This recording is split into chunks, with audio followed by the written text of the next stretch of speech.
সবাইকে আরও একবার স্বাগতম জানাচ্ছি ডটলাইন আইটির ইউটিউব চ্যানেলে। আপনাদের সাথে আছে আমি রনি আহমেদ।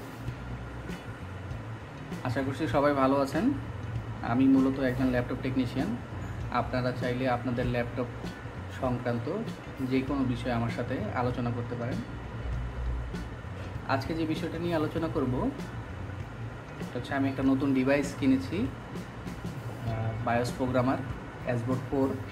তো ওইটাই আমি আপনাদেরকে দেখাবো। 2024 সালে যারা বাংলাদেশ থেকে অ্যাজবোর্ড 4 কিনতে চান তারা অ্যাজবোর্ড 4-এর সাথে কি পাচ্ছেন বা কি পাবেন ওই সংক্রান্ত ভিডিওটা। অ্যাজবোর্ড 4-এর আগে আমি ব্যবহার করতাম সোফি 16B। এটা বেশ ভালো সাপোর্ট দিছে বলতে হবে। এটা কাজের ক্ষেত্রে এটা দিয়ে আমি 16 MB 32 MBর কিছু বায়োস যেগুলো ওগুলোও করতে পারছি, অনায়াসে হয়েছে। বাট 32 MBর সব বায়োস করা মুশকিল, সবগুলো সাপোর্ট করে না আসলে সোফিতে। এছাড়া 8 MB 16 MBর যে কোনো বায়োস সোফিতে আমি কাজ করছি, ওগুলো সব মোটামুটি খুব ভালোভাবে কাজ করা গেছে। তো সময়ের সাথে সাথে নিজেকে আপডেট করা প্রয়োজন, কারণ নতুন নতুন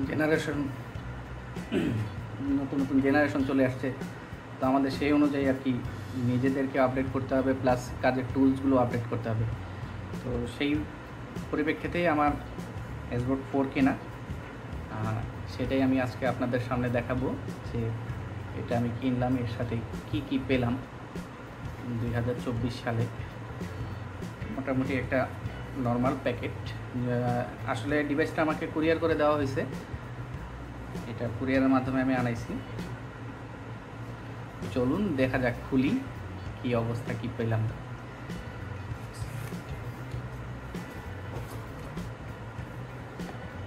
ওকে, তো শুরুতেই আমরা দেখতে পারতেছি অ্যাজবোর্ড 4 যে মূল ডিভাইসটা আছে। ডিভাইসটার কালারটাও সুন্দর। অ্যাজবোর্ড 3 থেকে 4টা এটা আপডেট। লাস্ট হচ্ছে অ্যাজবোর্ড 4 মার্কেটে চলতেছে। তো এটাই দেখি, সকেট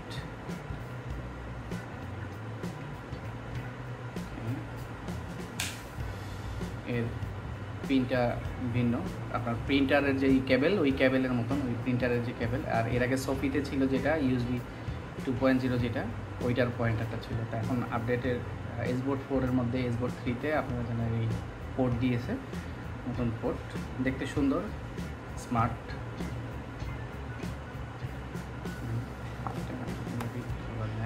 আচ্ছা, হ্যাঙ্গার। আচ্ছা, আর কি পেলাম? হচ্ছে রিবন। এগুলো হচ্ছে আপনার আইও প্রোগ্রাম করার জন্য আমাদের এখানে বেশ অনেকগুলো রিবন দিয়েছে, যেগুলো দ্বারা আমরা মাদারবোর্ড মধ্যে থেকেই আইও প্রোগ্রাম করে নিতে পারবো। বেসিক্যালি হচ্ছে যে সোফিতে আপনি কন্ট্রোলার প্রোগ্রাম করতে পারবেন না। অ্যাজবোর্ড 4-এ আপনার আইটি লাইনে মোটামুটি যত ডিভাইস আছে অধিকাংশ সব প্রোগ্রাম হয়ে যাবে। শুধু প্রোগ্রামই না, অ্যাজবোর্ড 4-এর মধ্যে আপনি আরও অনেক সুযোগ সুবিধা পাবেন, অনেক ফ্যাসিলিটিস পাবেন। তো এগুলো হচ্ছে রিবন। আচ্ছা, রিবন পেলাম আমরা। রিবন কতগুলো পেলাম এগুলো একটু গুনে দেখাই আপনাদের। 1 2 3 4 5 6 7 8 9 10 11 12 পিস রিবন আমরা পেয়েছি অ্যাজবোর্ড 4-এর সাথে। 12 পিস রিবন রেখে দিলাম। দেখি নিচে আর কিছু পাবো। আচ্ছা,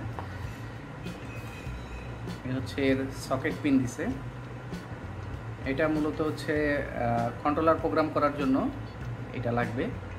এখানে 3টা সকেট দেওয়া আছে পিনের জন্য, সেটার এগেনস্টে আপনাকে এখানে রিবন ব্যবহার করতে হবে, এবং রিবন ব্যবহার করে আপনাকে এই সকেটের সাথে অ্যাডজাস্ট করে নিতে হবে। সকেটের সাথে লাগানোর পরে অ্যাডজাস্ট করে নিতে হবে। আপনারা যদি চান ভিডিওর কমেন্টে জানাতে পারেন আমাকে যে কোনো কন্ট্রোলার প্রোগ্রামের যদি ভিডিও আপনারা চান, অবশ্যই জানাবেন কিভাবে এটা দিয়ে কন্ট্রোলার প্রোগ্রাম করে বা বায়োস প্রোগ্রাম করে।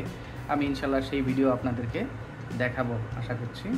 এটার সাথে একটা গ্রাউন্ডের পিনও লাগবে, এটার জন্য একটা কেবল দেওয়া আছে। কেবল, ও আচ্ছা, এইটার আরেকটা কেবল লাগবে। এইটা হচ্ছে আপনার পাওয়ার কেবল। এসবোর্ডের যে পাওয়ার কেবলটা ওইটা হচ্ছে এটা পাওয়ার কেবল, একটা ইউএসবির মাধ্যমে আমরা অ্যাক্সেস করব। বাট এইখানে এই পাওয়ার কেবল ব্যতীত যখন এটা সকেটে লাগবে এইখানেও আর একটা কেবল থাকার কথা, কেবলটা দেয়নি। এটা আমরা যখন এইখানে ব্যবহার করব, এখানে যখন ব্যবহার করব গ্রাউন্ড দেওয়ার জন্য আমাদের আরেকটা কেবল দরকার, আরেকটা কেবল লাগবে। ওইটা আমরা এক্সট্রা হয়তো আমি কিনে নিব, কোনো সমস্যা নাই। তো মোটামুটি এই ছিল, এর সাথে আর কিছু আছে না? আর কিছু নাই, পাকা।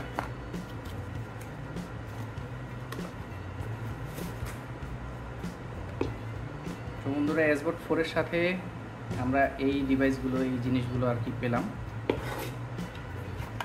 বক্স খালিটা আমরা সরাই নিলাম। এই জিনিসগুলো এসবোর্ড 4-এর সাথে আমরা পেলাম। এর সাথে যদি আমি বায়োস রাইট করতে চাই, আমার আগের যে সকেট যেটা আছে এটা দিয়ে আমি বায়োস রাইট করতে পারবো, রিড করতে পারবো। আর হচ্ছে আপনার চ্যাপ্টার যে বায়োসগুলো ওইটার জন্য আমরা আলাদা যেটা ব্যবহার করি ওইটা দিয়েই রিড রাইট করা যাবে এখান থেকে। তো ভালো লাগছে, আসলে আপডেট করা প্রয়োজন আছে। আপনারাও চেষ্টা করবেন যে কাজের সাথে সাথে নিজেদের টুলসও আপডেট করার জন্য, এতে দেখবেন আপনার কাজ অনেক সাশ্রয়ী হবে, সুন্দর হবে। তো আজকে এই পর্যন্তই। যদি ভিডিও ভালো লেগে থাকে অবশ্যই চ্যানেলটি সাবস্ক্রাইব করে একটি লাইক দিবেন, কমেন্ট করে আপনাদের মতামত অবশ্যই জানিয়ে দিবেন। ধন্যবাদ সকলকে, ধন্যবাদ। আজকে এই পর্যন্ত, আল্লাহ হাফেজ।